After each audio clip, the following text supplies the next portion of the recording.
Hello everyone, welcome back to my channel dear Pharma Square. So इस video में हमने पढ़ना है कंप्लेंट्स। फार्मास्यूटिकल इंडस्ट्री में जो कंप्लेंट्स आती हैं वो किस तरीके की होती है, उनको हम इवेलुएट कैसे कर सकते हैं। सबसे पहले हमें बताना चाहिए कंप्लेंट क्या होती है। देखो, कंप्लेंट मतलब क्या है कि कुछ जो हमारा प्रोडक्ट है उसके साथ कुछ चीज़ सही नहीं है, ठीक है, कुछ ख़राब है, कि मतलब ड्रग की क्वालिटी में कुछ ख़राब है, वो क्या होती है कंप्लेंट। अगर हम नॉर्मल लैंग्वेज में बात करें, मान लो आप किसी रेस्टोरेंट में गए हो खाना खाने, आपने खाना खाया, खाने में खाने में क्वालिटी ठीक नहीं है खाने की, तो आप लोग क्या करोगे, वहाँ के शेफ से कंप्लेन करोगे या फिर डायरेक्ट आप ओनर से कंप्लेन करोगे उस प्रोडक्ट के बारे में। अब वो ओनर क्या करेगा, ओनर जाके खाने वाली अथॉरिटी से बात करेगा कि तुमने किस तरीके का खाना बनाया है, और वो ओनर उस खाने को वापस लेगा उस कस्टमर से और उसको नया खाना प्रोवाइड करेगा। ठीक है, ये सारा काम किसकी वजह से हुआ, कंप्लेंट की वजह से जो हुआ था। यही फार्मास्यूटिकल इंडस्ट्रीज में भी होता है। कभी कभी क्या होता है, मैन्युफैक्चरिंग के टाइम पे प्रोडक्ट खराब बन जाता है, और जब पेशेंट वो प्रोडक्ट रिसीव करता है तो अगर उसे खराब लगा, पेशेंट को लगा कि उसका प्रोडक्ट खराब है, तो वो कंप्लेन कर सकता है। किसके थ्रू, या तो वो डायरेक्ट फैक्स, ईमेल, ठीक है, और व्हाट्सएप या फिर कंपनी की वेबसाइट, उसके थ्रू वो कंप्लेंट कर सकता है। कंप्लेंट कैसे, मान लो कि प्रोडक्ट है, उसके ऊपर क्लेम किया गया है कि अंदर का जो प्रोडक्ट मान लो सिरप है, सिरप के अंदर लिखा हुआ है कि वो येलो कलर का सिरप है, लेकिन सिरप निकला हमारा ग्रीन कलर का, तो ये पेशेंट कंप्लेन कर सकता है। पेशेंट को रिएक्शन एलर्जी हो रही है प्रोडक्ट की वजह से, तो पेशेंट कंप्लेन कर सकता है। ठीक है, तो ये सारी क्या होती है, कंप्लेंट। तो हम यहाँ पे पढ़ेंगे कंप्लेंट क्या होता है। अगर कोई भी पेशेंट या कोई कस्टमर कोई प्रोडक्ट रिसीव करता है और वो प्रोडक्ट डिफेक्टिव होता है, तो वो पेशेंट क्या करता है, उसके अगेंस्ट कंप्लेन रखता है, और वो कंप्लेन कौन रिसीव करता है, QC person, quality control person, और वो quality control person corrective action लेता है उसके अगेंस्ट कि इस प्रोडक्ट के अगेंस्ट हमें क्या करेक्टिव एक्शन लेने चाहिए। ठीक है, अब क्या होता है, हर किसी प्रोडक्ट के लिए रिटर्न प्रोसीजर्स होते हैं कि अगर उस प्रोडक्ट को रिकॉल के लिए बुलाया गया तो हमें किस तरीके से उस प्रोडक्ट को हैंडल करना है। प्रोडक्ट की जो कंप्लेन है उसको प्रॉपरली रिकॉर्ड करना चाहिए, उसको इन्वेस्टिगेट करना चाहिए, और इन्वेस्टिगेट के लिए कौन इन्वॉल्व होता है, QC person, quality control person, क्योंकि क्वालिटी कंट्रोल पर्सन पहले से ही वो पूरा बैच देख रहा है ना, उसने पहले से ही बैच को कंट्रोल करके आगे एश्योरेंस के लिए भेजा है, लेकिन यहीं पे कोई प्रॉब्लम हुई होगी ना, इसलिए क्वालिटी कंट्रोल पर्सन ही उस बैच के लिए इन्वॉल्व होता है। अगर उस कोई प्रॉब्लम बैच में आई है तो उस बैच को पूरा इंस्पेक्ट करना चाहिए, और इंस्पेक्ट करने के बाद उस बैच में प्रॉब्लम्स देखनी चाहिए, उसको ट्रीट करना चाहिए। Wherever necessary appropriate follow up action should be taken after evaluation of complain.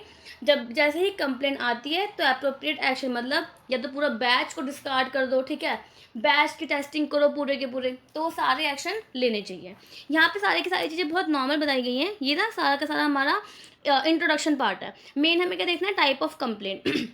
Complaint हमारी 3 टाइप की होती हैं, quality complaint, adverse reaction complaint और अदर मेडिकल रिलेटेड कंप्लेंट्स। पहले क्या है, क्वालिटी कंप्लेंट। क्वालिटी कंप्लेंट में क्या आता है कि इसमें हमारा फिजिकल, केमिकल और बायोलॉजिकल ड्रग की कंप्लेंट आती है। मतलब मान लो कि ड्रग क्लेम कर रहा है, वही बात मैंने बताया था, ड्रग क्लेम कर रहा है कि वो अंदर से येलो कलर का है लेकिन वो निकला ग्रीन कलर का, लेबलिंग उसमें प्रॉपर नहीं है, ठीक है, उसके इंग्रेडिएंट नहीं दिए गए, उसमें ड्रग कोई और है, लेबल कुछ और कर दिया, तो वो सारी क्या होती है, क्वालिटी कंप्लेंट में आती है। एडवर्स रिएक्शन कंप्लेंट, अगर किसी पेशेंट को लगा कि वो उसको ड्रग लेने के बाद एलर्जी हो रही है बॉडी में, इचिंग हो रही है बॉडी में, ठीक है, और थेरेप्यूटिक इफेक्ट उसे शो नहीं कर रहा, तो होती है adverse reaction effect. Other medical condition, other medical condition में क्या आती हैं कि उस पेशेंट में कोई थेरेप्यूटिक इफेक्ट ही नहीं है, फिर कोई क्लिनिकल रिस्पॉन्स वो ड्रग दे ही नहीं रहा, वो क्या होती है, अदर मेडिकल कंप्लेंट्स। ठीक है, ये हमारी आती है types of complaint.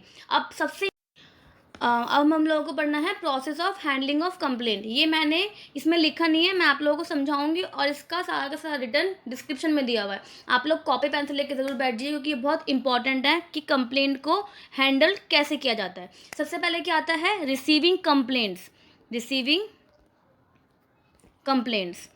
As name suggests, receiving complaint में कंप्लेंट को पेशेंट के थ्रू रिसीव किया जाता है। पेशेंट के जो जो कंप्लेंट हैं, उनके सजेशंस हैं, ठीक है, उनके डाउट्स हैं, उन सबको रिसीव किया जाता है। रिसीव किसके थ्रू किया जाता है? देखो काफ़ी कंपनीज क्या होती हैं, अपने प्रोडक्ट के लिए टोल फ्री नंबर लेती हैं, ठीक है। अभी भी किसी भी प्रोडक्ट के ऊपर देखोगे लिखा होगा for any complaint you can call to this number, है ना।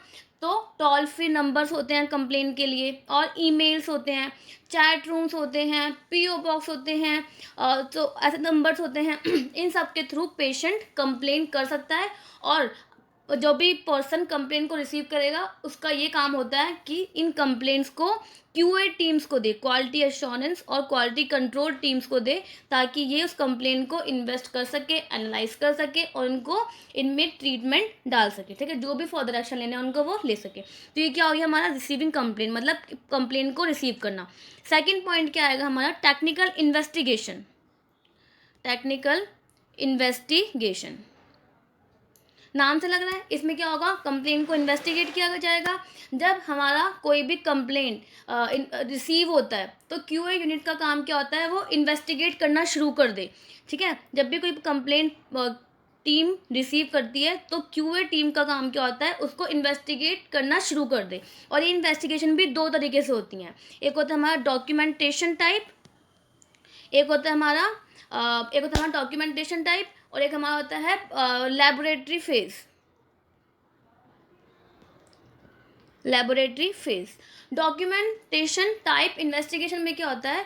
चेक किया जाता है कि जो कंप्लेंट अभी रिसीव हुई है वो पहले भी कभी फ्यूचर में रिसीव हुई है या फिर नहीं हुई, या फिर मैन्युफैक्चरिंग के टाइम पे कुछ ऐसी प्रॉब्लम थी जिसकी वजह से कंप्लेंट आ सकती थी, ठीक है। तो पूरे डॉक्यूमेंटेशन को चेक करती है क्यूए टीम, देखती है कि वो कंप्लेंट पहले भी आई है या फिर नहीं आई, और प्रोडक्शन के टाइम पे कुछ ऐसी प्रॉब्लम हुई थी या नहीं हुई थी जिससे प्रोडक्ट में कंप्लेंट आई है, ठीक है। वो सारा प्रोसीजर को चेक करना होता है डॉक्यूमेंटेशन टाइप में।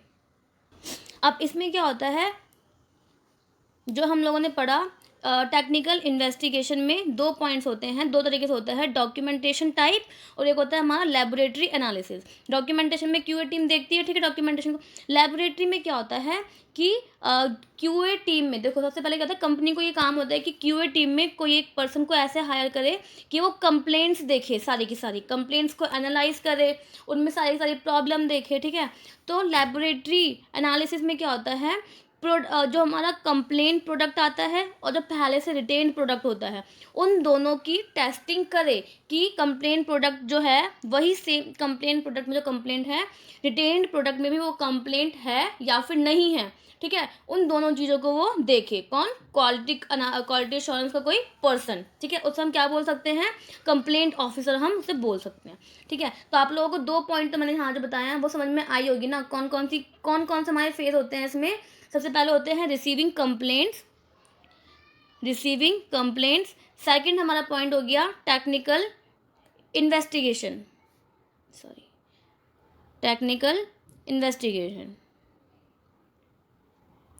अब हमारा थर्ड स्टेप 3 जो होगा वो क्या होगा? Corrective actions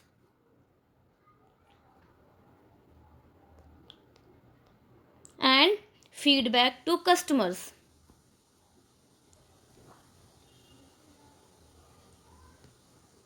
Corrective actions and feedback to customers. As name suggests, in this step, a QA person used to take corrective actions whatever required and they send feedback to customers. ठीक है, आपके product में ये complaint थी, हमने इस product को complaint को रिसॉल्व कर दिया है और हम इस कंप्लेंट के अगेंस्ट आपको न्यू प्रोडक्ट प्रोवाइड कर रहे हैं, ठीक है। वो सारा का सारा करेक्टिव एक्शंस में लिया जाता है, ये सारा स्टेप लिए जाते हैं। जब भी कोई प्रोडक्ट कंप्लेंट के थ्रू आता है तो क्विक एक्शन उसके करेक्शन के लिए इम्प्लीमेंट करना चाहिए। उस मतलब क्या होता है, वहाँ पे एम्प्लॉयज़ को ट्रेन करना चाहिए, क्यूए पर्सन को एम्प्लॉयज़ को ट्रेन करना चाहिए कि वो कंप्लेंट के अगेंस्ट क्या एक्शन ले। उस एक्शन को हम क्या बोलते हैं? कापा, CAPA। क्या होता है ये? Corrective action and preventive action. मतलब उस कंप्लेंट प्रोडक्ट के अगेंस्ट क्या करेक्टिव एक्शन लें और प्रिवेंटिव एक्शन ऐसा क्या प्रिवेंशन लें कि वो आगे प्रोडक्ट में कंप्लेंट ना आए। क्यों? और वो था, हाँ, इसमें CAPA जो हमारा ये था ना, CAPA में कौन कौन से टीम्स इन्वॉल्व होती हैं? QA team, QC team, regulatory affairs और प्रोडक्ट मैनेजमेंट टीम, ये सारी टीम करेक्टिव एक्शंस में काम इन्वॉल्व होती हैं। और इनका काम क्या होता है, कस्टमर का सेटिस्फैक्शन, कि मतलब कस्टमर को वो फ्री रिप्लेसमेंट प्रोडक्ट देना, जो कंप्लेंट प्रोडक्ट आया है उसके बदले में रिप्लेसमेंट प्रोडक्ट पेशेंट तक प्रोवाइड करवाना, ये काम होता है कंप्लेंट टीम का। ठीक है, ताकि पेशेंट को आगे कोई प्रॉब्लम ना आए, और पेशेंट मार्केट में कंपनी की भी वैल्यू बनी रहे, कि कंपनी में एक प्रोडक्ट खराब बना था, पेशेंट ने कंप्लेंट डाली तो उस कंपनी ने पेशेंट को नया प्रोडक्ट दे दिया, इससे कंपनी की रेपुटेशन भी खराब नहीं होती। फर्स्ट हमारा प्रोडक्ट काम हो गया कंप्लेंट में, ठीक है, हैंडलिंग ऑफ कंप्लेंट। सेकंड हो गया, थर्ड हो गया करेक्टिव एक्शन वाला। फोर्थ पॉइंट क्या होता है इनका, फोर्थ क्या होता है, monthly reports and trend analysis. अब इसमें क्या होता है, मंथली रिपोर्ट्स, मतलब मंथली रिपोर्ट्स इवैल्यूएट करनी चाहिए कि मंथली उस किसी भी प्रोडक्ट में क्या क्या कंप्लेंट रिसीव हुई हैं और उनके अगेंस्ट प्रिवेंटिव एक्शन लेना चाहिए। ठीक है, किसी भी प्रोडक्ट को मतलब किसी भी प्रोडक्ट को इन्वेस्टिगेट करने के लिए मैक्सिमम कंपनी के पास 30 डेज होते हैं। ठीक है, इन्वेस्टिगेट, कोई भी कंप्लेंट आई है प्रोडक्ट की, तो उस कंप्लेंट को इवेल्युएट करने के बाद कंपनी के पास कितने दिन होते हैं, 30 days. Within 30 days company has to resolve that problem and has to evaluate that problem. ठीक है, और मतलब 30 डेज के अंदर कंपनी को प्रोडक्ट उस कंप्लेंट को रिसीव करना होता है, उस फीडबैक जो होता है उसको रिसीव करना होता है, फाइल कंप्लेंट करनी होती हैं, और देखना होता है कि पहले भी उस बैच में प्रॉब्लम थी कि नहीं थी, और कस्टमर सेटिस्फैक्शन प्रोवाइड करना होता है कंपनी को। ठीक है, तो ये हमारा होता है monthly reports and trend analysis. अब आप लोग मेरे साथ फिर से बोलेंगे, देखिए कि क्या क्या हमने इसमें पॉइंट पढ़े थे। पहला पॉइंट क्या था, रिसीविंग कंप्लेंट्स। ठीक है, रिसीविंग कंप्लेंट्स। सेकंड पॉइंट क्या था, टेक्निकल इन्वेस्टिगेशन। थर्ड पॉइंट क्या था यहाँ पे हमारा, corrective action and feedback to customer. Fourth point क्या है यहाँ पे हमारा, monthly reports and trend analysis. ठीक है, ये सारा क्या पढ़ा है हमने, process of handling of complaint.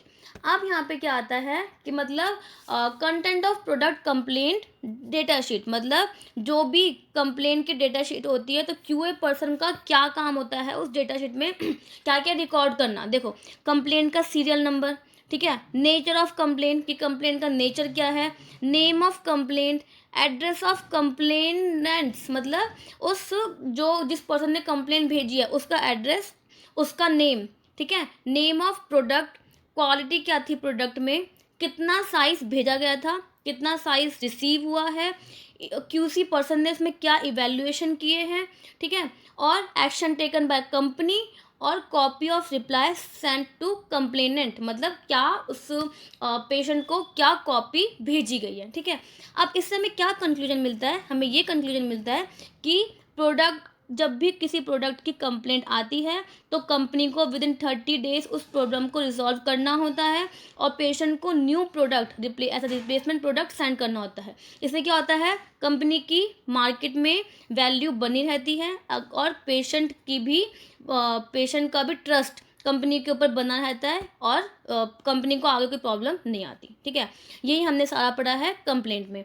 So hope you guys like this video, and guys please do share subscribe my channel, and comment box में बताइए कि आपको ये वीडियो कैसी लगी। So thank you.